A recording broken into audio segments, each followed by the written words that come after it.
Je vous invite à ouvrir vos Bibles. On va faire plusieurs lectures. La première dans l'évangile de Jean, chapitre 9, et on va commencer au verset 1.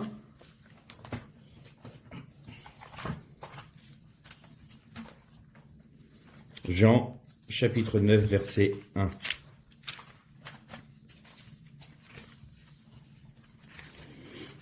En passant, il vit un homme aveugle de naissance. Ses disciples lui demandèrent: Rabbi, qui a péché, lui ou ses parents, pour qu'il soit né aveugle?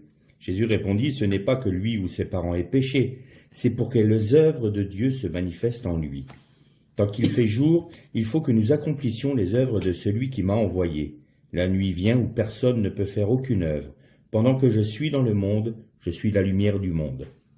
Après avoir dit cela, il cracha par terre et fit de la boue avec sa salive.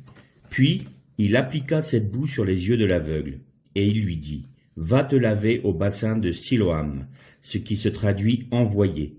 Il y alla et se lava. Quand il revint, il voyait. À la suite de ce texte-là, nous voyons que il va voir les souverains, enfin, il va voir les prêtres pour confirmer qu'il est guéri, les prêtres pour ne pas croire que Jésus l'a guéri, vont essayer de le faire taire en lui disant t'es pas vraiment aveugle. Ils ont été voir ses parents et au bout d'un moment, cet aveugle a dit: je sais une seule chose, j'étais aveugle, maintenant je vois. Ça, c'est très intéressant, on verra par la suite de la méditation.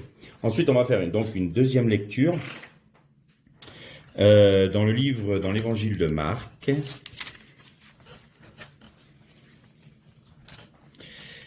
Marc chapitre 7.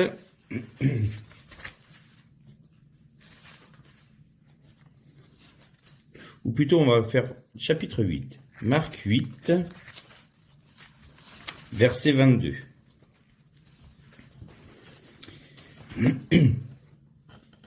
Ils arrivèrent à Bethsaïda. On lui amena un aveugle et on le supplia de le toucher de la main. Il prit l'aveugle par la main et le conduisit hors du village. Puis il lui cracha sur les yeux et lui imposa les mains. En lui demandant: Vois-tu quelque chose? Il ouvrit les yeux et disait: Je vois des gens, je les vois comme des arbres, mais ils marchent. Il lui remit les mains sur les yeux. Quand l'aveugle rouvrit grand les yeux, il était rétabli et voyait tout distinctement. Alors il le renvoya chez lui en disant: Ne rentre même pas dans le village. Et une troisième lecture, là dans Marc, toujours au chapitre 7, et on va lire au verset 31. Il sortit du territoire de Tyr et il revint par Sidon, par la mer de Galilée, en traversant le territoire de la Décapole. On lui amène un sourd qui a des difficultés à parler, et on le supplie de poser la main sur lui. Il l'emmena à l'écart de la foule, lui mit les doigts dans les oreilles, cracha et lui touchait la langue avec sa salive. Puis il leva les yeux au ciel, soupira et dit: Ephata, ouvre-toi. Aussitôt ses oreilles s'ouvrirent, sa langue se délia, il parlait correctement. Jésus leur recommanda de ne rien dire à personne, mais plus il le leur recommandait, plus il le proclamait la nouvelle. En proie à l'ébahissement le plus total, il disait: Il fait tout à merveille, il fait même entendre les sourds et parler les muets. On arrêtera nos lectures pour l'instant. Lors de sa première venue, le Messie était établi sur Israël. On voit bien que le ministère de Jésus ne s'est pas fait à l'extérieur. Il a fait quelques incursions à l'extérieur d'Israël, notamment du côté de la Décapole, quand il a vu aussi la femme cananéenne qui lui demandait de guérir son enfant, où il disait: Je suis venu vers la maison d'Israël, pas ailleurs, et on ne peut pas donner du pain aux petits chiens. Et cette femme-là, qui avait une très grande foi, a dit: Oui, mais les petits chiens, ils mangent même les miettes qui tombent de la table. Donc, quelque part, elle lui disait: Je sais que ton ministère, il est circonscrit au pays d'Israël, au peuple d'Israël, mais je peux quand même avoir des miettes de la grâce qui est sur Israël, préfigurant ainsi ce qui allait s'accomplir dans les nations. Donc le ministère de Jésus était principalement pour le peuple d'Israël, et il le disait lui-même: j'ai été envoyé auprès des enfants de mon peuple. On a étudié ensemble les noces de Cana et on voit bien que la première manifestation du Seigneur, ça a été au moment où il a changé l'eau en vin, où il est venu aux noces et on avait vu ensemble qu'il manquait une personne à ces noces, c'était l'épouse. Donc le Messie a été envoyé vers son peuple afin d'être reconnu par son peuple. Or, qu'a fait Israël? Israël a fermé les yeux. Israël est resté aveugle. Elle n'a pas reconnu. Israël n'a pas reconnu son Messie. Il n'arrivait pas à parler du Messie tel qu'il le fallait, puisqu'il avait les yeux voilés pour cela. Et c'est pour ça que j'ai pris ces 3 exemples des aveugles, parce que si on fait une lecture un peu rapide, on peut se dire, c'est quand même étrange. À un moment, il fait de la boue, avec sa salive, il l'applique sur les yeux, il demande à l'aveugle d'aller au bassin de Siloé.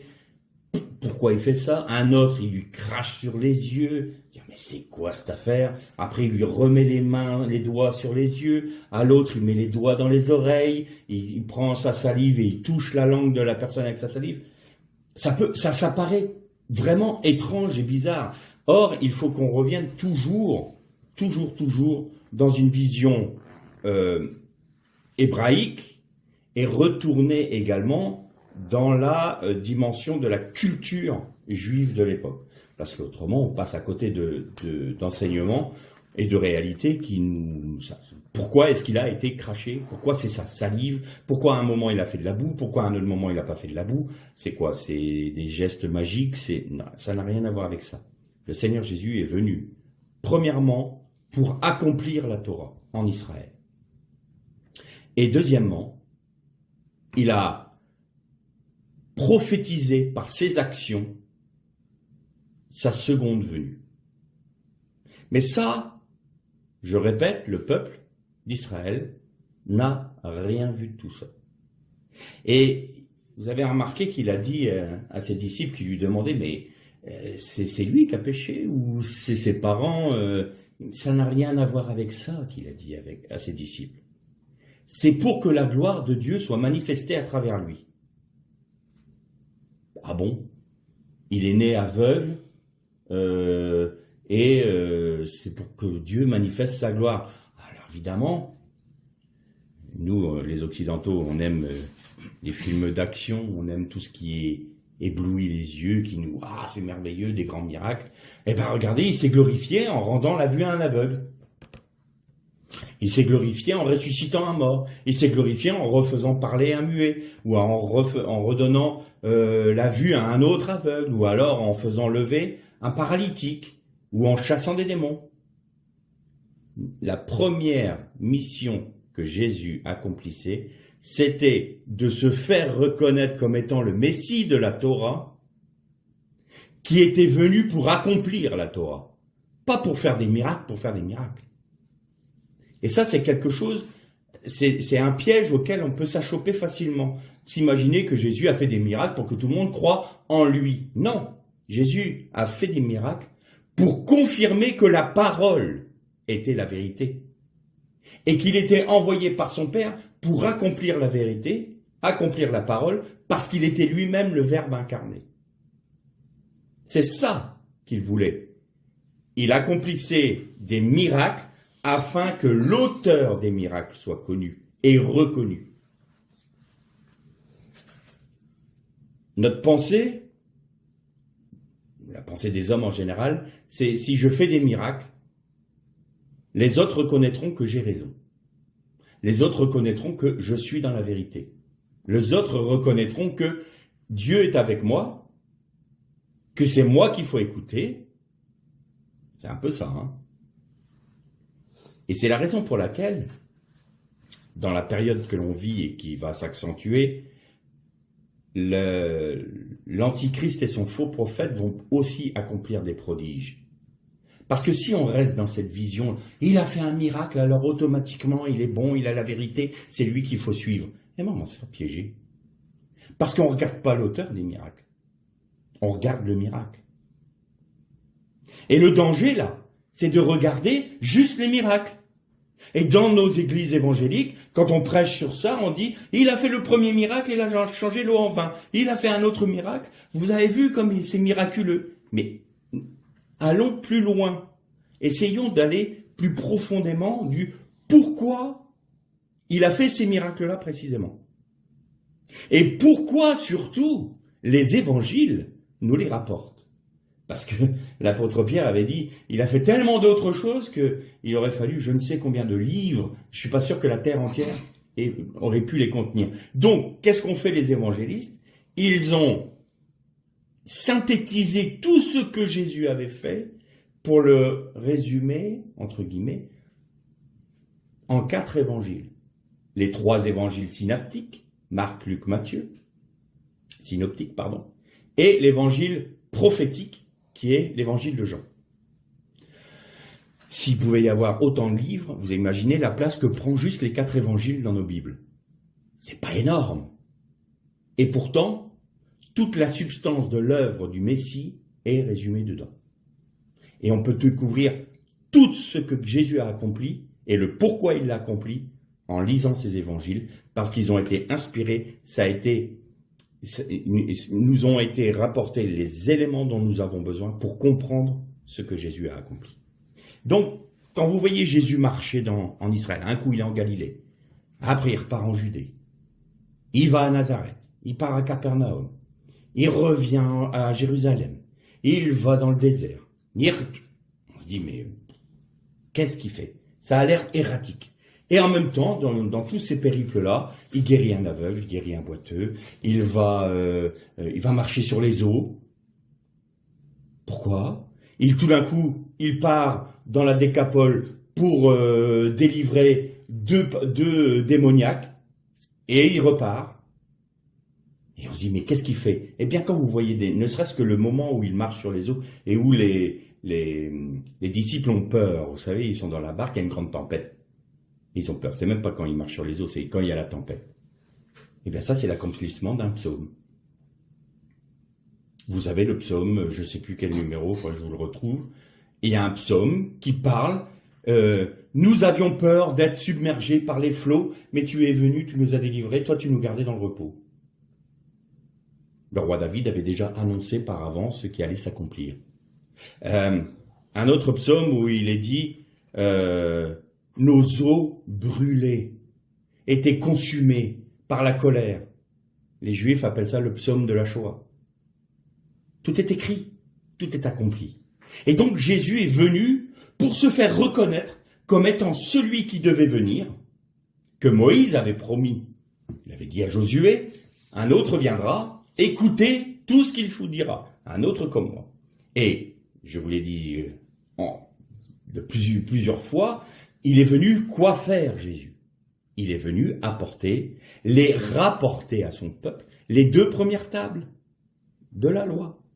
Les 2 premières tables de la loi et la Torah qui y correspond. C'est-à-dire les 9 paroles de commandement avec l'interprétation selon le Messie. Pourquoi? Parce que, c'est toujours bon de se rappeler les choses, les 2e tables de la loi ont été, gravées par Dieu, mais elles ont été taillées par Moshe. Mais la Torah qui s'y rattache, c'est-à-dire les préceptes et les commandements qui se rattachent à ces tables-là, prend en compte le péché du veau d'or. Donc, plutôt que d'avoir une Torah qui dirige un peuple entier de sacrificateurs, c'est une Torah qui leur dit comment se comporter de manière à ne pas être jugés à cause de leurs péchés. Donc la Torah, et c'est la loi, est devenue un acte de condamnation pour le peuple, pour tous ceux qui la transgressent. Et le Messie est venu rapporter la Torah des sacrificateurs. C'est la raison pour laquelle il est sacrificateur selon l'ordre de Melchizedek, un ordre éternel. L'ordre d'Aaron, il a été établi parce qu'il y a eu le péché du veau d'or, et c'est seule la tribu de Lévi qui n'a pas pris part à ce péché. Donc, seuls les Lévites, et le premier d'entre eux, le Kohen Gadol, pouvaient avoir la sacrificature et la prêtrise. Or, la pensée de Dieu, c'est que tout son peuple soit un peuple de sacrificateurs. C'est pour ça que Paul, ou c'est dans l'Apocalypse peut-être, il est dit « Et je ferai de vous un peuple de sacrificateurs pour Dieu mon Père. » C'est Jésus qui dit ça. « Je ferai de vous un peuple de sacrificateurs. » On revient à la Torah initiale, on revient aux 2 premières tables de la loi. Donc, il y a eu une Torah première. Qu'est-ce que la Torah? Les 5 livres du Pentateuque. Si vous lisez, si vous étudiez l'évangile de Matthieu, Matthieu est le seul évangile, enfin, du moins, non, pas le seul, mais les autres l'ont été aussi, mais ont été propagés en grec, mais l'évangile de Matthieu a été écrit et propagé en hébreu. Et il a été retraduit en grec après, pour rentrer dans la Septante. Sauf que l'évangile de Matthieu était destiné à qui? Aux Juifs. Matthieu était un Juif qui a écrit un évangile en hébreu pour le peuple juif. Et Matthieu se campe sur le fait d'abord il commence par la généalogie. Il montre que ce qu'il va démontrer maintenant, c'est bien le Messie que son peuple attend, parce que sa généalogie remonte donc jusqu'à Abraham, et d'Abraham jusqu'à Shem, et de Shem jusqu'à Seth, et de Seth jusqu'à Adam. Donc la généalogie de Jésus, c'est bien cette filiation des fils de Dieu, des enfants de Dieu, depuis l'origine. Il n'a rien à voir avec la généalogie de Caïn. Donc il met déjà en place le fait que Yeshua est bien celui qui devait venir de par sa filiation. Et de Adam jusqu'au roi David, de David jusqu'à lui. Déjà, il établit ça. Ensuite, l'évangile de Matthieu s'articule autour de 5 grands discours de Jésus. Sermon sur la montagne, les béatitudes. Et qu'est-ce que c'est que le sermon sur la montagne? Qu'est-ce que c'est que les béatitudes? Eh bien, c'est la Torah du Messie. 5 discours, 5 livres du Pentateuque. La Torah entière du Messie a été rapportée à son peuple. Donc ça, c'était l'objectif du Messie, de venir, de se faire reconnaître par son peuple. Et si son peuple l'avait reconnu tout de suite, il serait rentré dans son règne, tout de suite. Mais le peuple est resté aveugle. Et là, on va arriver à nos lectures, à nos textes qui nous intéressent. Et vous allez voir que ces trois passages, ces 3 personnes qui ont été délivrées par Jésus, nous parlent d'Israël de l'époque, du peuple juif de l'époque, du peuple hébreu. Ils étaient aveugles. Premièrement, complètement aveugles. Ensuite, ils ne pouvaient pas entendre. Ils étaient sourds. Et ils avaient la langue embarrassée. Parce que ne voyant pas celui qui devait venir, n'entendant pas sa Torah, eh bien ce qu'il prononçait était une Torah de mort, alors que Yeshua est venu apporter une Torah de vie. Et c'était une Torah de condamnation, il restait sous une condamnation, et il n'entendait pas, il ne comprenait pas ce qu'il lisait. La période intertestamentaire, ce qu'on appelle la période intertestamentaire, c'est-à-dire la fin, la mort du dernier prophète, jusqu'au moment où Jésus est né, a duré grosso modo 400 ans. Comment est-ce que le peuple d'Israël arrivait à vivre pour suivre les commandements de Dieu dans cette période-là? Il n'y avait plus de prophètes. Avant, le roi disait, voilà, je dois faire la guerre à tel pays, est-ce que l'Éternel est avec moi? Dois-je aller à la guerre? Comment je dois attaquer? De quel côté? Il avait les directives directes. Pourquoi? Parce que les prophètes avaient l'Esprit de Dieu sur eux, et ils transmettaient les commandements directement au roi et au peuple. Il n'y a pas de problème. Mais là, tout d'un coup, plus de prophètes. Le Saint-Esprit s'est retiré. C'est Ézéchiel qui avait vu ça. La kavod de Dieu, la shrina, c'est-à-dire la présence de Dieu, ou la gloire de Dieu. Kavod, c'est la gloire, et la shrina, c'est la présence de Dieu. Même si la Shrina n'est pas exprimée dans la Torah ou dans la Bible, il n'en demeure pas moins que si la gloire de Dieu résidait sur le temple, eh bien sa présence était là. Donc que ce soit la Shrina ou la Kavod, parce que je sais qu'il y a parfois des petits conflits, parce que les mots, il faut attention à ce qu'on emploie. On dit la Shrina n'est pas dans la Bible. Non, mais la Shrina veut dire présence. Donc il y a un moment, c'est induit. La Trinité non plus n'est pas dans la Bible. Pourtant, toute la Bible nous en parle. Bon bref, je ferme la parenthèse. Donc, la Kavod ou la Shrina de l'Éternel est sortie à la porte du temple. Elle a attendu un moment, parce que le peuple péchait. Et ensuite, elle est partie sur le mont des Oliviers. Et du mont des Oliviers, elle est repartie dans les eaux d'en haut, dans la présence de l'Éternel. Ça nous parle de quoi, ça ? Eh bien, on est rentré dans la période intertestamentaire, c'est-à-dire que maintenant, vous n'avez plus que la Torah pour connaître ma volonté. Vous devez vous plonger dans l'étude de ma Torah pour comprendre quelle est ma pensée, quelle est ma volonté. Et c'est là qu'est né le système rabbinique, puisqu'il n'y avait plus de prophètes. Du coup, Jésus en venant, il est remonté au ciel d'où ? Du mont des Oliviers. Ne l'ayant pas reconnu, la gloire de l'Éternel, physiquement ce coup-ci, dans la vision d'Ézéchiel, ça a été quoi ? Eh bien Jésus, qui ressuscite, qui n'a pas été reconnu par son peuple, et qui est sur le mont des Oliviers, et du mont des Oliviers remonte vers son Père, jusqu'à son retour. Mais s'ils avaient reconnu à ce moment-là, eh bien, Jésus rentrait dans son règne. Mais il y aurait eu un gros problème pour les nations.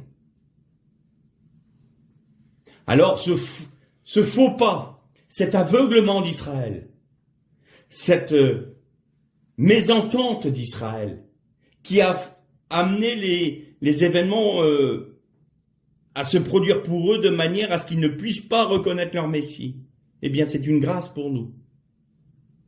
C'est une grâce pour nous. Mais on aurait tendance à penser, Dieu a abandonné son peuple. Dieu a vraiment abandonné son peuple. Israël a été mis un peu entre parenthèses. Maintenant, Dieu agit dans les nations et son peuple, il reprendra son œuvre pour Israël plus tard. On pense qu'il va reprendre maintenant puisque ça y est, l'État d'Israël est à nouveau présent. Il est rené de ses cendres. Non. Pendant la période intertestamentaire, le Seigneur a montré à son peuple comment il allait vivre pendant la plus grande épreuve qu'ils allaient connaître. Ils ont eu 400 ans pour mettre en place un système d'étude de la Torah, pour pouvoir comprendre pendant cette grande épreuve, et vous allez voir que c'est important, comment son peuple, et comment il allait parler à son peuple. Vous n'avez pas voulu me reconnaître en tant que le Dieu avec le veau d'or. Vous n'avez pas reconnu le Messie, puisque vous avez vendu Yosef. Vous n'avez pas reconnu mon fils quand je vous l'ai envoyé. Alors vous allez devoir me chercher. Vous allez devoir me discerner. Vous allez devoir essayer de me comprendre. Vous allez devoir étudier ce que je vous ai donné. C'est parce que vous êtes les détenteurs de la Torah. Vous allez devoir étudier de manière à me découvrir. Ça, c'est ce que Dieu a mis en place pour son peuple d'Israël. Et Jésus l'a dit à des prêtres, il a dit, vous n'avez pas reçu mes paroles, maintenant, des étrangers de la maison d'Israël la recevront avec joie. C'est-à-dire que ce que vous n'avez pas reçu là va être reçu par d'autres. Des étrangers, ceux pour qui ce n'était pas du tout prévu que ce soit. La révélation de la Torah par son Messie va être révélée à d'autres qui ne sont pas de la maison d'Israël. Et donc, parlons maintenant de ces aveugles. Le premier passage, on voit un aveugle, oui, c'est intéressant comme formule. Jésus est là et qu'est-ce qu'il fait ? Il fait de la boue avec sa salive. Alors ça, c'est important. C'est intéressant, parce que faire de la boue avec sa salive, il utilise le sol et ce qui sort de sa bouche. Mais là encore, il faut qu'on retourne dans la tradition juive et dans la culture juive. Vous savez qu'il y a dans la loi de Moshe la cacheroute, c'est-à-dire les lois alimentaires. Et tout animal impur, c'est un animal d'une qui n'a pas les pieds fourchus, donc qui n'a pas le sabot qui est en deux. Pourquoi ? Parce qu'il doit discerner ce qui est le chemin entre ce qui est bien et ce qui est mal. Et il doit se tenir toujours dans la fourche de son pied pour qu'il soit toujours dans l'équilibre de la Torah. Pour que sa marche soit une marche équilibrée. Pas qu'il va d'un côté ou de l'autre, qui est équilibré. C'est-à-dire, il discerne ce qui est bien de ce qui est mal, et il marche comme ça. C'est pour ça le sabot fourchu. Ensuite, c'est un ruminant. Pourquoi un ruminant ? Parce que c'est celui qui entend la Torah, qui va se nourrir de la Torah, et qui va la repasser sur son cœur, et encore la repasser sur son cœur, de manière à la digérer. Quand on digère la Torah, elle vient alimenter toutes les cellules de notre corps. Et quel est l'élément qui permet d'avoir une bonne digestion ? Pour les soignants ici, ils vont trouver évident. Moi, j'ai un gros problème, je ne mâche pas assez, il paraît, quand je mange. Et on m'a dit que c'est très important parce que la salive est un élément essentiel pour une bonne digestion. De manière à bien casser les molécules et à faire en sorte que l'aliment que je prends puisse nourrir toutes les cellules de mon corps. Bon, visiblement, il n'en nourrit qu'une partie. Blague à part, la salive est très importante. Et la salive sort de la bouche du Messie. Donc vous voyez qu'en revenant avec ce que la loi de Moshe dit pour les animaux purs et impurs, c'est pas pour faire joli. Il y a toujours un sens dans les commandements du Seigneur. Et donc, le Seigneur prend sa salive et il va la mélanger à la terre qui a été maudite avec le péché d'Adam et Ève, avec le serpent. Et Dieu a dit, maintenant la terre est maudite et tu marcheras sur ton ventre et tu te nourriras de la poussière du sol. Ça, c'est une malédiction qui est prononcée sur le Satan. Et donc maintenant, tu vas te nourrir, toi, d'une terre maudite. Et Jésus disait, voilà, tu es aveugle, parce que la terre maudite sur laquelle tu te tiens là, t'aveugle. Tu ne comprends pas la Torah, tu ne comprends pas, tu ne vois pas le Messie, tu ne vois pas parce que tu es aveuglé, parce que le Satan te propose et fait comme œuvre dans ta vie. C'est ça qu'il dit au peuple d'Israël. Et d'ailleurs, pour ça qu'il disait aux prêtres, vous êtes une race de vipères. Il disait les choses. Donc voilà ce que je vais faire. Je vais prendre la terre maudite et je vais les mélanger avec ce qui ressort de ma bouche, c'est-à-dire ce qui va te permettre de digérer la parole de Dieu. Ce qui va te permettre de comprendre, de voir avec le regard de Dieu à travers sa Torah. Parce que la Torah, c'est ce qui sort de la bouche. Il est la parole faite chair, Jésus. Il est le Verbe. Eh bien, je vais prendre de ce qui est de ma bouche, mais ce que je vais prendre de ma bouche va te permettre de voir. Parce que moi, je vais faire en sorte de te faire digérer la Torah, de te la faire comprendre. Et il applique la boue sur les yeux de l'aveugle et lui dit, tu vas au bassin de Siloé. Alors, je ne sais pas où s'est passée cette scène-là. Ce que je sais, c'est que le bassin de Siloé est complètement en bas de la ville de Jérusalem, tout au sud de la ville de Jérusalem, parce que c'était le seul endroit de la ville où il y avait une source.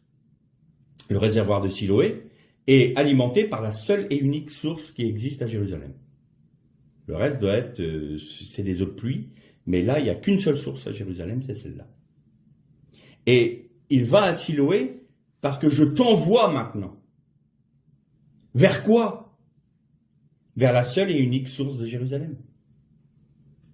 Et dans la Torah, les prophètes disent, je crois que c'est le prophète Jérémie qui dit, quand le Messie reviendra, il posera ses pieds sur le mont des Oliviers, et le mont des Oliviers se séparera en deux, et un fleuve d'eau vive coulera de Jérusalem pour alimenter la grande mer, mer du Méditerranée, et la mer morte. Et là, Jésus lui dit, va à la source, Va à la source. Parce que là maintenant, je te permets d'ouvrir les yeux sur la réalité de la parole que tu as entendue depuis que tu es tout petit. De cette Torah que tu entends tous les Shabbats dans les synagogues. Eh bien, je vais te donner la vue sur la réalité de ce que c'est. Alors, premièrement, je vais agir, moi, avec ma salive et en détruisant la malédiction de la terre. Je vais l'appliquer sur tes yeux que la malédiction aveugle. Et maintenant, tu vas te laver au réservoir du Siloé, c'est-à-dire, tu vas te purifier à la source d'eau vive qui est qui? Moi, Jésus. Je suis la source d'eau vive. Viens te purifier à mon eau et je vais te purifier, moi, quand je serai cloué à la croix. Et l'aveugle a vu. Ça, c'est le premier miracle de notre lecture. Deuxième, il voit encore un aveugle. Ses disciples lui disent, tu peux lui rendre la vue parce que... Et là, le texte a une autre partie étrange. Ils sont dans la ville de Bethsaïda. Et Jésus lui dit, viens hors de la ville. Pourquoi est-ce qu'il faut qu'ils sortent de la ville? On va le comprendre. Et donc là, il lui crache sur les yeux, pareil. Là, il parle plus de la terre maudite, bien que ça soit inclus, mais il va le délivrer d'un système. Et ce système, c'est ce qui fait que la terre est maudite. Vous avez vu que le premier aveugle, il l'a délivré de la terre maudite. Maintenant, le système qui fait en sorte que la terre demeure maudite sort de Bethsaïda. Et là, il lui crache sur les yeux. Il lui dit, est-ce que tu vois? Il ouvre les yeux, il dit, je vois des hommes, mais ils sont tellement immenses, tellement grands, on dirait des arbres qui marchent. Et le Seigneur lui met les doigts sur les yeux, il retire sa main, il dit, et maintenant? Et là, je vois. Il dit, c'est parfait, garde ça pour toi, puisque le peuple d'Israël ne comprend pas ce que je suis en train d'appliquer là. Je suis en train de vous rendre la vue. Je suis en train d'essayer de vous faire comprendre que je suis le Messie qui doit venir, de vous faire comprendre que je vais vous délivrer de la malédiction de la terre, de vous faire comprendre que je vais vous délivrer du système mondial qui maudit la terre. Garde-le pour toi. Mais ne retourne pas dans le village. Pourquoi? Bethsaïda. Beth veut dire maison. Et Tsaïda, ça vient de la racine, ça vient du mot Tsaïd. Et Tsaïd, c'est chasseur. Et qui était le premier chasseur devant l'Éternel? Nimrod. C'est la maison du chasseur. Louis II a traduit ça par la maison du pêcheur parce qu'il était au bord du lac et que voilà, chasse et pêche, c'est pareil. Mais c'est la maison du chasseur. Mais il y avait un autre qui aimait la chasse. Ésaü. Et vous savez que Ésaü est considéré par les Juifs comme étant Rome. Pourquoi? Parce que déjà, du temps de Jésus et du temps de l'Empire romain, pour parler de Rome, les Juifs étaient obligés d'employer des subterfuges. Parce que si vous traitiez l'Empire romain, que vous le dénonciez et que vous teniez des propos séditieux contre Rome, vous risquez simplement au mieux la prison, au pire la mort. Parce que vous vous en preniez à l'Empire et à la personne de l'empereur. Et comme l'empereur était un dieu vivant depuis César, c'était chaud pour vous de parler directement. Donc qu'est-ce que faisaient les Juifs? Ils donnaient des surnoms. Et ils disaient, de toute façon...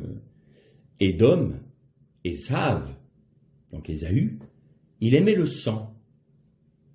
C'était un gars qui courait toutes les contrées, mais on parle de sang, mais pas que des animaux.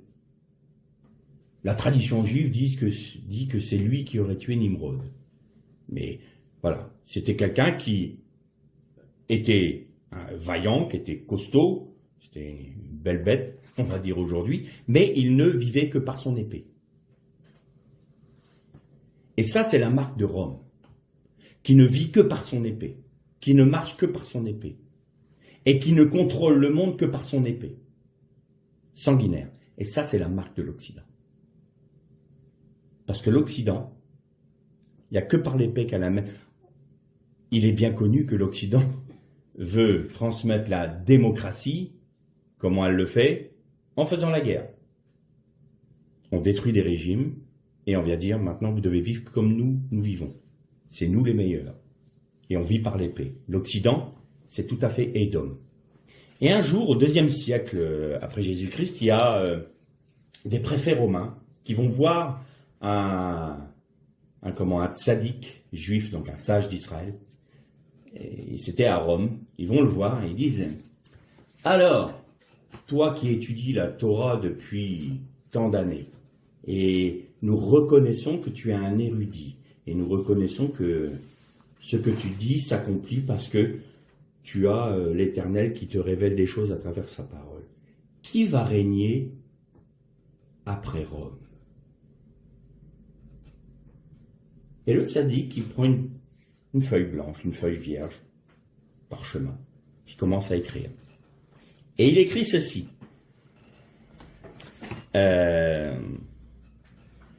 Après cela, il sortit son frère, et il tenait son talon. Il a regardé les préfets, il a dit, vous connaissez ce passage de la Torah? Ils disent non. Eh bien, c'est le moment où est né Ésaü et Jacob. Et Jacob est né après Ésaü, et il lui tenait le talon. Ce texte vous dit que après Rome, c'est Israël qui régnera. Parce qu'il suivra Édom. Il prophétisait là. Et Bethsaïda, la maison du chasseur. Chasseur, Esav, Rome, et Babel, Babylone la Grande. Mais il y a une particularité dans le mot chasse là, c'est que il est connu que Nimrod chassait des âmes. C'était un chasseur d'âmes. Et vous voyez dans le livre de l'Apocalypse où il est dit Tarshish, tous les navires de Tarshish allaient vers toi parce que ils faisaient commerce avec toi, tu faisais le commerce de l'or, des pierres précieuses et des âmes. Vous n'avez pas remarqué ça? Relisez le texte de l'Apocalypse où il est parlé de la grande Babylone et qu'elle va être détruite en 1 heure parce que tous les habitants de la terre se lamenteront sur le fait que tu es mort parce que tu faisais commerce de l'or, des pierres précieuses et des âmes. Et cet homme-là vivait où? Dans la maison du chasseur, quelque part. Ce qui vous aveugle, c'est le système mondial qui est Rome. Parce que Rome, c'est la grande Babylone. Parce que Rome continue aujourd'hui. Nous sommes une civilisation, nous, occidentale, gréco-romaine. Le Parlement de Strasbourg nous démontre, c'est la tour de Babel, il y a l'hémicycle dans lequel la chambre des parlementaires tient séance, elle a une forme ovale, comme le Colisée. Et dedans, il y a plein de colonnades qui font penser à la Grèce. C'est notre civilisation, ça. C'est Édom, c'est Babylone, c'est Nimrod. Et donc, là, il lui dit, mais ouvre les yeux maintenant. Maintenant que j'ai mis de la salive sur tes yeux, est-ce que tu vois? Ce que je vois, c'est des géants. Oui, qui dit, quelque sorte, je paraphrase. Il dit, ce que tu vois là, c'est un système mondial qui est conduit par qui? Par des néphilim.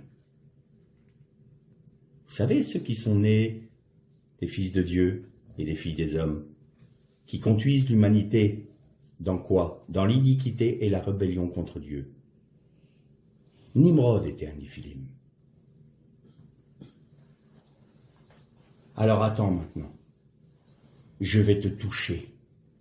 Maintenant, moi, le Messie du peuple d'Israël, le roi de David, je vais te toucher. Il lui touche les yeux et dit, maintenant je vois. Et qui vois-tu? Je te vois toi, Seigneur. Les géants ont disparu. La maison du chasseur a disparu. C'est toi que je vois. Ne le dis à personne parce que personne ne veut reconnaître. Mais surtout, tu ne retournes pas. Retourne pas dans ce système-là. Et aujourd'hui, Jésus nous dit, maintenant que je vous ouvre les yeux, ne retournez pas dans Babylone. Sortez d'elle, mon peuple. Sortez du milieu de Babylone, mon peuple. Et une fois que vous avez eu les yeux ouverts, n'y retournez pas. Ne retournez pas dans ce système-là qui vous tient et qui vous fait ployer le genou devant un système idolâtre et qui est rebelle contre Dieu. Bethsaïda. Sortons de la maison du chasseur et n'y revenons plus. Et l'autre passage que l'on a lu, c'est toujours la même chose. Un sourd. Donc on a deux aveugles. Ils sont aveuglés par la malédiction de la terre et aveuglés par le système mondial qui est établi sur la terre et qui règne sur toute la terre. Israël était soumis à l'Empire romain. Et du coup, ils n'entendent pas quand le Messie vient pour leur dire « Je suis la vérité et la vie. Nul ne vient au Père que par moi. Je suis le pain de vie. Je suis la source d'eau vive. Venez à moi, vous qui êtes fatigués et chargés, et je vous donnerai du repos. » Ils n'entendent pas. Ils sont aveugles. Ils n'entendent pas. Bartimée voyait mieux qu'eux. Jésus, fils de David. Il avait vu, lui, tout en étant aveugle. Et le peuple, il dit, je n'entends pas. Je comprends pas. T'es qui, toi? Je suis votre Messie. Non, je comprends pas. J'entends pas. Et du coup, votre parole, quand vous êtes dans la synagogue, là, maintenant, et aujourd'hui, les rabbins qui nous disent, on doit mériter notre salut. On doit faire ci comme ci, on doit faire ça comme ça, et quand le Mashiach va venir, ça ira mieux. Mais, non! Votre parole est embarrassée parce que vous n'avez pas compris que Jésus était venu accomplir la parole. Vous avez la langue embarrassée. Combien de fois j'écoute des rabbins et je me dis, mais vous êtes à un pas de reconnaître le Messie. Vous êtes en train de parler du Messie tout le temps, là. Tout ce que Jésus a fait, tout ce qu'il a dit, vous êtes en train d'en parler et vous êtes en train de me dire que vous attendez sa venue. Mais il est déjà venu, reconnaissez-le. Alors Jésus dit, écoute maintenant, voilà ce que je vais faire à ce peuple. Je vais toucher ses oreilles, tout comme j'ai touché les yeux de l'aveugle. Je vais toucher et je vais prendre ma salive. Là encore, parce que tu as ruminé la Torah. Tu la rumines, la Torah, mais il te manque l'élément essentiel. La salive du Messie, qui va pouvoir te permettre de digérer ce que tu étudies et ce que tu lis. Alors il touche la langue avec sa salive. Et tout d'un coup, il entend. Et il dit, Ephata. C'est un mot araméen qui veut dire, c'est un impératif. Ouvre-toi. Ouvre tes oreilles. C'est pas toi qui peux les ouvrir. Tu n'arriveras pas, tu peux pas comprendre la Torah. Quand on prêche quelque chose qu'on a reçu. On peut pas inventer ce qui est dit là. Dire un grand prédicateur. Il n'y a pas de grand prédicateur. Un grand enseignant. Il n'y a pas de grand enseignant. On est simplement des aveugles et des sourds qui arrivons à parler parce que la grâce de Dieu nous a touché les yeux, nous a touché la langue, nous a touché les oreilles, nous a délivrés de la malédiction de la terre et nous a délivrés de Babylone la grande et du système mondial qui nous aveugle. C'est tout. On n'est rien de plus. Et là, le Seigneur touche et dit, je vais tout faire pour toi. Et vous verrez qu'un jour, vous reconnaîtrez. Pourquoi je disais au début de notre méditation que Israël, Israël avait été, entre guillemets, c'est pas très très joli, mais a été entraîné à chercher Dieu à travers la Torah. Parce qu'après ça est venu un drame pour Israël. Ça a été la grande diaspora. Israël a été dispersés, éparpillés dans toutes les nations. Et la seule possibilité qu'il leur restait pour demeurer un peuple et une nation, Ça n'a pas été une terre. Elle leur a été enlevée. Ça n'a pas été un drapeau. Il leur a été enlevé. Ça n'a pas été un repeuplement dans un seul endroit pour qu'ils puissent s'unir et dire on forme un noyau, une nation dans le sein d'une nation. Non, ils sont éparpillés. Le seul point de ralliement qu'ils avaient, c'était la Torah. Et à ce moment précis, jusqu'à maintenant où le Seigneur est en train de ramener son peuple sur sa terre, est-ce que Dieu a délaissé Israël pour, pour dire je m'occupe des nations maintenant? Israël, je la mets en stand-by, et puis on verra plus tard. Non. C'est ce que les prophètes avaient dit, qui s'est accompli pendant 2000 ans. Je vais l'amener au désert, et je vais parler à son cœur. Parce que je vais t'enlever tout ce que tu as, tout ton orgueil, l'orgueil de la nation d'Israël. Je vais enlever ce qui fait ton orgueil avec le temple. Tout va être enlevé. Je t'enlève tout. La seule unité nationale que tu as, c'est ma Torah. Rien d'autre.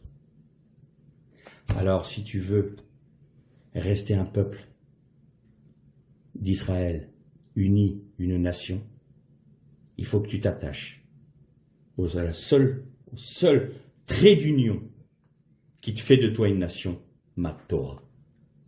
Et donc ils se sont mis à étudier la Torah, et à chercher encore, et à comprendre les temps messianiques. Et pourquoi, et beaucoup de rabbins, et beaucoup de sages d'Israël ont reconnu que Jésus était le Messie, parce que Dieu leur parle. Alors évidemment, il y a des branches qui sont retranchées. C'est évident, de manière à ce que le Seigneur fait d'une pierre deux coups, tout en retranchant des branches qui ne veulent pas reconnaître le Messie malgré tout, race de vipères ou juifs de la synagogue, qui se disent juifs mais qui sont de la synagogue de Satan, et bien en même temps, il prend des nations pour greffer ces nations sur l'olivier franc. Et là, il forme un peuple de sacrificateurs. C'est ça l'action de Dieu. Il n'a pas délaissé du tout son peuple d'Israël. Et son peuple d'Israël est la prunelle de ses yeux. Et c'est la raison pour laquelle Jésus disait, j'en ai parlé il y a quelque temps, de Matthieu 25, dans Matthieu 25 où il est dit, quand les nations seront jugées, il séparera les boucs et les brebis. Et son peuple est amené dans le désert des nations, parce que les nations sont symbolisées par le désert, parce que les nations sont conduites par Satan, par les démons. Donc les nations, c'est le désert pour Israël. Aujourd'hui, ceux qui sont encore dans la diaspora sont dans le désert encore. Je l'amènerai au désert et je parlerai à son cœur. Donc, les nations sont vraiment le désert pour le peuple d'Israël, et en étant l'outil du courroux de Dieu, les nations. Vous savez, l'Assyrien qui était envoyé par Dieu contre Israël pour punir son peuple parce qu'il avait abandonné ses commandements. Mais à un moment, Dieu s'est retourné contre l'Assyrien et dit « Tu as pris du plaisir à châtier mon peuple. Alors je vais te punir. Tu aurais dû discerner que tu étais un simple instrument dans mes mains pour châtier mon peuple.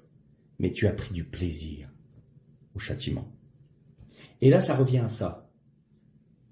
J'ai amené mon peuple parmi vous, vous les nations. Écoutez bien ce que le Seigneur dit aux nations. J'ai mis mon peuple parmi vous pour le châtier. Mais gare à celui qui prend du plaisir à châtier mon peuple. Parce qu'il devra rendre compte devant moi. Et à ceux qui auront aimé mon peuple, malgré le fait que je le châtie, eh bien à ce moment-là, vous serez appelés des justes. Pendant la Seconde Guerre mondiale, histoire vraie, une famille d'un médecin danois, il y avait 2400 juifs à cacher, à essayer de faire échapper au système nazi. Et cet homme-là a monté tout un réseau avec des marins-pêcheurs, avec des infirmiers, avec d'autres médecins, avec son hôpital, pour cacher des Juifs et les faire passer en Suède par des bateaux. Croyez-moi, quand vous allez entendre cette histoire-là, le Danemark, il y a quelque chose pour eux, devant Dieu. Parce que ce qui a été fait là, 2000 Juifs ont été sauvés sur les 2400. Et sur les 400 qui ont été réussis à être déportés malgré tout, il y en a un bon nombre qui est revenu. Certains sont morts, malheureusement, bien sûr. Mais la majorité, la grande majorité des Juifs ont été sauvés. Et un jour, c'était un jour de Rosh Hashanah, donc du Nouvel An juif, et il y a un couple de Juifs qui est dans cette famille-là pour fêter Rosh Hashanah. Et la famille du médecin dit, faites votre fête comme vous le faites d'habitude. Et là, la femme va allumer les 2 bougies de Rosh Hashanah, du Shabbat de Rosh Hashanah. Et la mère de famille qui avait peur pour ses enfants, au début, elle ne voulait pas délivrer, elle ne voulait pas cacher des Juifs. Elle dit, moi j'ai mes enfants, la petite, elle avait 14 ans, son fils avait 17 ans. Ce qu'elle ne savait pas, c'est qu'il était déjà rentré dans la résistance et son père lui avait dit, ne le dis pas à ta mère, ça va la tuer. Donc le fils était à table, il était résistant, mais sa mère ne savait pas. Et puis elle a dit, j'ai trop peur pour mes enfants, si il n'y avait que moi, je le ferais. Et puis malgré tout, elle ne pouvait pas, quand elle a vu ce qui se passait, allez, on y va, elle s'est engagée. Eh bien, elle a été voir ces Juifs-là, pour leur demander pardon. Parce qu'elle avait eu peur. Et donc, ce Juif-là, ils sont à table. Et la petite gamine de 14 ans arrive, petite gamine, oui, petite adolescente, elle arrive avec son plat, elle fait comme ça. Vous allez tremper vos fruits dans le miel. Hein.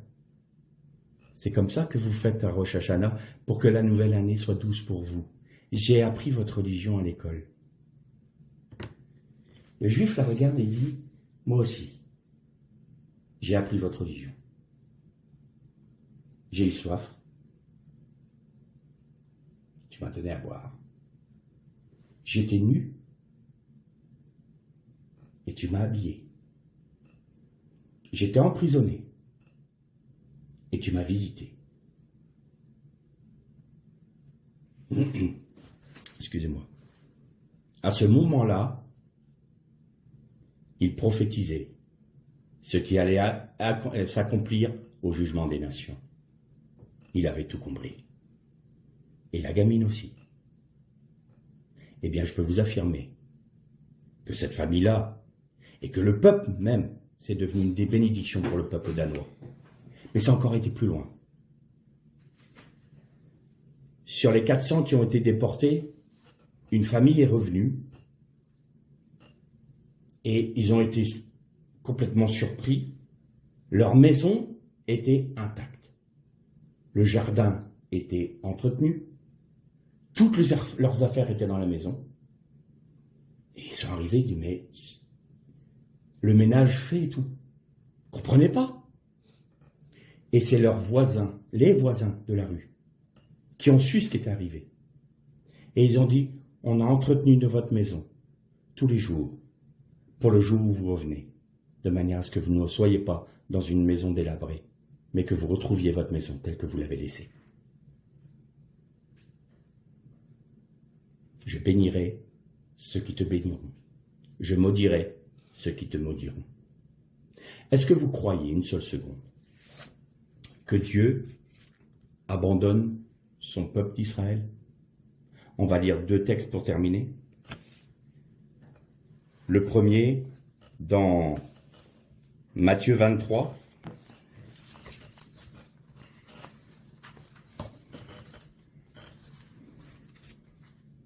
Et on va lire au verset 37, à partir du verset 37, Matthieu 23. Jésus dit, Jérusalem, Jérusalem, toi qui tues les prophètes et qui lapides ceux qui te sont envoyés. Combien de fois j'ai voulu rassembler tes enfants, comme une poule rassemble ses poussins sous ses ailes, mais vous ne l'avez pas voulu.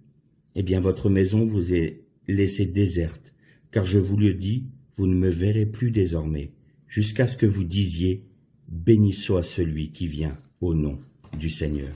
Et ça, il reprend un texte du prophète qui dit, quand le Seigneur va revenir, son peuple, en ayant étudié la Torah suffisamment, va reconnaître qu'il est le Messie. Et ils vont dire, mais comment est-ce que nous ne l'avons pas reconnu? Et maintenant, on va se tourner vers celui qu'ils ont percé, nous dit Jérémie, et ils pleureront comme sur un fils premier-né, et diront, béni soit celui qui vient au nom du Seigneur. Béni soit le Messie qui était venu, on était aveugle, on n'a pas vu, on n'a pas entendu, et c'est pour ça que nos paroles étaient embarrassées. Mais maintenant, nous reconnaissons, à partir du moment où ils font cette prière, le Messie revient. C'est ça qui va faire revenir le Messie. Quand ce peuple, dans son désert, va avoir son cœur qui aura été attendri par l'Éternel et aura étudié, aura cherché l'Éternel, ils auront reconnu que leur Messie était venu. Et on fera une dernière lecture dans l'évangile de Luc,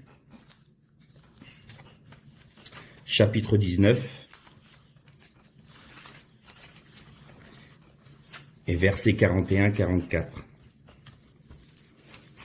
Quand approchant la ville, donc c'est Jésus, il pleura sur elle en disant, « Si toi aussi tu avais su en ce jour comment trouver la paix, mais maintenant cela t'est caché, car des jours viendront sur toi où tes ennemis t'entoureront de palissades, t'encercleront et te presseront de toutes parts. Ils t'écraseront, toi et tes enfants au milieu de toi, et ne te laisseront point en toi pierre sur pierre, parce que tu n'as pas connu le temps de l'intervention divine. » Et je peux vous dire une chose, je peux pas vous partager un secret que j'ai avec le Seigneur qui m'a fait vivre, mais je peux vous donner au moins cette parole-là. Quand Jésus a pleuré,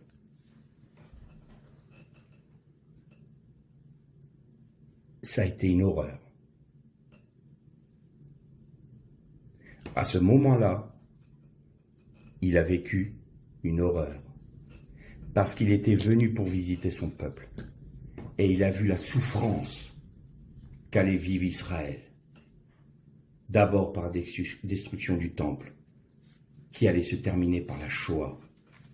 Toute cette maltraitance dans nos sociétés, toutes ces brimades, toutes ces persécutions, toutes ces pogroms, toutes ces mises à mort, toute cette ostracisation qu'ils ont connue. Et en pleurant physiquement, Jésus a révélé la déchirure du cœur du Père. Alors je peux vous garantir, et je le sais, au plus profond de mon être, parce qu'il me l'a fait vivre d'une certaine manière. Dieu n'a pas abandonné son peuple. Et son cœur saigne de tout ce qu'il a subi. Mais il était obligé de corriger son peuple. Et tout en corrigeant son peuple, il nous a fait grâce, nous, de pouvoir être au bénéfice de la même bénédiction et des mêmes promesses. Alors ne croyons pas une seule seconde que s'il a dû agir aussi sévèrement envers l'olivier franc, l'olivier cultivé, si nous prenons à la légère la parole de Dieu, si nous ne sommes pas sérieux avec lui, c'est ce que Paul nous dit. Ne croyez pas qu'il ne vous retranchera pas. Pourquoi? Parce que c'est un Dieu saint. C'est un Dieu d'amour, mais c'est un Dieu saint. Et celui qui est en lui, qui a reconnu le Messie, est au même bénéfice qu'Israël.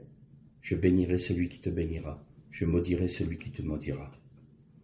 Nous devenons ainsi la prunelle de ses yeux, simplement parce que Israël, par son faux pas, a subi une souffrance que nul autre peuple n'a vécue. Nul autre peuple n'a vécu. 2000 ans de brimade et de persécution. 2000 ans. Alors, si nous avons eu la grâce d'avoir les yeux ouverts, d'avoir les oreilles ouvertes et de pouvoir parler par sa grâce encore, eh bien ne retournons pas à Bethsaïda et rejetons la malédiction de cette terre. C'est un Père, c'est un Dieu. Il a tout accompli. Ne méprisons pas le don qu'il nous a fait. L'Erlé Shalom.